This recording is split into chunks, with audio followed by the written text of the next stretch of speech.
আন্তর্জাতিক দাবা দিবসকে সম্মান জানিয়ে একদিবসীয় দাবা প্রতিযোগিতা অনুষ্ঠিত হলো জলপাইগুড়ির রাজবাড়ির দিঘি প্রাঙ্গণে। জলপাইগুড়ি ডিস্ট্রিক্ট চেস অ্যাসোসিয়েশন এবং জলপাইগুড়ি চেস প্লেয়ার্স প্যারেন্টস ফোরামের যৌথ উদ্যোগে 3টি বিভাগে দাবা টুর্নামেন্টের আয়োজন করা হয়। এদিন অনূর্ধ্ব 8, অনূর্ধ্ব 12 এবং ওপেন ক্যাটাগরিতে দাবা প্রতিযোগিতাটি অনুষ্ঠিত হয়।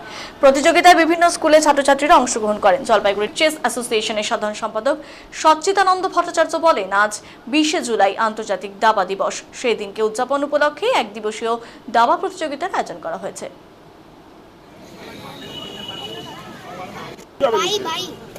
Bye bye.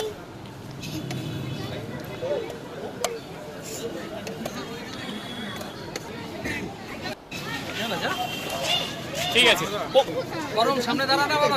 আজকে ইন্টারন্যাশনাল চেস ডে। আমরা জলপাইগুড়ি ডিস্ট্রিক্ট চেস অ্যাসোসিয়েশন আর চেস প্লেয়ার প্যারেন্টস ফোরাম আমরা জয়েন্টলি এই অনুষ্ঠানটা করছি। আজকে সেলিব্রেট করছি দিনটা। আমাদের আন্ডার 8, আন্ডার 12 আর ওপেন 3টা ক্যাটাগরিতে খেলাটা হচ্ছে। প্রাইজ হিসেবে কি কি থাকছে? প্রাইজ থাকছে, প্রাইজের থেকে বড় কথা আজকের দিনটা আমরা করছি দাবাটাকে চারিদিকে ছড়িয়ে দেওয়ার জন্য। সেলিব্রেশন হচ্ছে ইন্টারন্যাশনাল চেস ডে। 1924 সালে এই ইন্টারন্যাশনাল যেটা আমাদের ফিডে যেটা বলি আমরা, আন্তর্জাতিক দাবা সংগঠন, সেই ইন্টারন্যাশনাল ফিডে সেটা প্রতিষ্ঠিত হয়েছিল।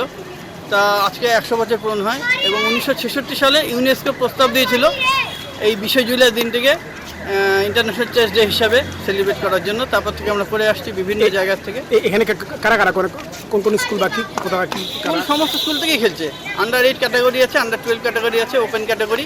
আমরা বেশি প্লেয়ার আজকে খেলাইনি, জাস্ট প্রচারের জন্য একটা ওপেন স্পেসে আজকে আমরা খেলাটা করাচ্ছি।